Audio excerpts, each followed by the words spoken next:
દહેજ પોલીસ દ્વારા માદક દ્રવ્યો વિરોધી જાગૃતિ સેમિનાર યોજાયો।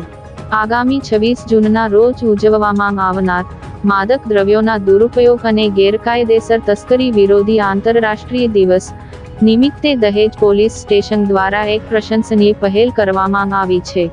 પોલીસ તંત્ર દ્વારા દહેજ જીઆઈડીસી વિસ્તારમાં આવેલી કોન્ટિનેન્ટલ કાર્બન કંપની ખાતે એક વિશેષ જાગૃતિ સેમિનારનું આયોજન કરવામાં આવ્યું હતું।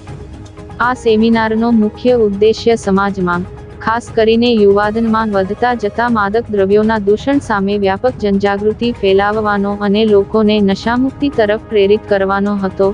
કાર્યક્રમ દરમિયાન ઉપસ્થિત કંપનીના કર્મચારીઓ અને સ્થાનિક નાગરિકોને નશાના કારણે શારીરિક, માનસિક અને સામાજિક સ્તરે થતા ગંભીર નુકસાન વિશે વિગતવાર માહિતગાર કરવામાં આવ્યા હતા।